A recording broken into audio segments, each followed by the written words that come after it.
ချောင်းနဲ့နေချောင်းလောက်ပဲကြည့်ခြင်းပဲသမုဒ္ဒရာထဲရောက်အောင်စင်းပฏิရူပဒေတာဝါဒဘုံဘုံတို့တရားမပြောင်းသူကောင်းမဖြစ်သိခြင်းနဲ့ကြာတော့ပြောင်းမပြောင်းနဲ့ဒီနေရာကမင်းတို့ဖွံ့ဖြိုးတိုးတက်မှုကိုနေကြတော့တွေ့သို့တော့စိန်ခေါ်မှုတွေနဲ့ဖိအားတွေကတအားများနေတယ်အဲ့ဒီအရာတွေကိုမင်းတို့ကဖြေရှင်းဖို့မကြိုးစားဘူးဒီပြဿနာကိုလွယ်လွယ်လေးရှောင်ထွက်သွားမယ်ဆိုတော့မင်းတို့ဒီပြဿနာကိုကြော်သွားရင်ဝဏ္ဏပထုသတ်ပါဆိုရင်ရေရှာတာလေဒီကဏ္ဍထဲမှာရေရှာတာဘလို့မှရေရှာလို့မတွေ့တော့မတွေ့တဲ့အခါအကုန်လုံးလက်မိုက်ချတော့ပြီးရေမတော့ရလို့အသေးပဲခံတော့မယ်ဒါတော့တူလာတာတွေ့ကုန်မတွေ့တော့တွင်ပေါင်းလည်းမနေတော့ဖျားလောက်စဉ်းစားတယ်မင်းတို့နောက်တနေရာမရွှေ့တော့နဲ့အားရဲ့အချင်းကိုငါယုံတယ်ခဏငါဒီအောက်ထိကြီးဆင်းခဲ့လီဒရှစ်တော့အဲ့ဒါပဲလီဒါလုံးတဲ့သူကရေရွှေ့တူတာအောက်ထိဆင်းပြီးတော့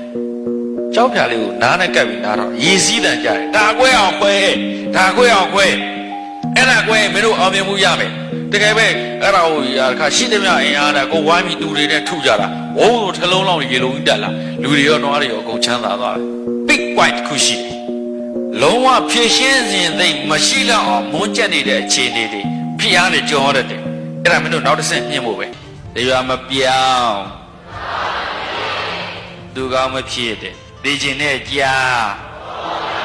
အဒုက္ခပဲခုနတရားမပြောင်းသူကောင်းဖြစ်လို့ပြောင်းလာပါတယ်ပြက်လက်ပြက်ငါပြောတာပဲသိခြင်းနဲ့သိခြင်းနဲ့ကြာတော့ပြောင်းသွားငါမပြောဘူးလားဆိုနည်းနည်းတော့ခက်တယ်နော် crap ဖြစ်နေတယ်ဒီဆိုရိုးတွေက crap ဖြစ်မဖြစ်ဘူးအဲ့ဒါကလူတယောက်ချင်းသိနေဆိုင်တယ်ဖောင်းဖောင်းကရွာမှာနေရွာဖုန်ကြီးလေးပေါ့ဆွမ်းသာကွန်းသာလိုက်ရမှာပေါ့ပရိကြီးဆက်တဲ့သူမရလဲဘာမှမဖြစ်ဘူးမေတ္တာတုလေးနဲ့တမနာသက်ကဝေလေးသူရရင်အတုပလူတွေတော့ဒီတေးရှင်ကြီးတွေကတော့မဆိုးပါဘူးငါးကူကအသုံးကြီးနေလို့ပါဆိုတာမျိုးလို့ရွာဖုန်ကြီးတွေပြောကြဟုတ်လားဆိုတော့ရွာမှာပဲနေမယ်ရွာမှာပဲတင်းတိမ်နေမယ်ဆိုရင်900 1000ရမှာပေါ့ကွာအခုတော့9000 1000ပေါ့ကွာကားစီးမယ်ဆိုရင်လည်းကြောင်းပုံကြီးဖြစ်ရင်ကားသုတ်လေးတော့သီးလို့ရမှာပေါ့ကွာဟုတ်လားရွာမှာနေလေအဲ့ဒါဘုံဘုံကပုတိတဘောမကြော်သောပုတိသူ့မရှိဟဲ့လို့ကိုကလည်းပုတိပွားဖို့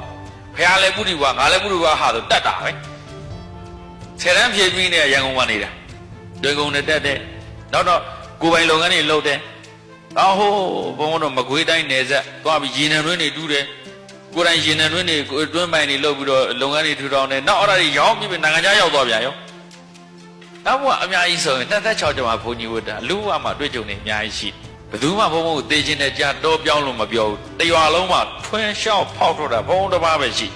ဒါမှ experience တွေအများကြီးအခုအဲ့ဒါကြောင့်ရွာလူတွေနဲ့ရှင်းလိုက်ရင်ငါရဲ့ level အမြင့်ကြီးကိုထင်ကြီးလို့ပြောတာမဟုတ် level အမြင့်ကြီးဖြစ်သွားပြီexperience makes perfect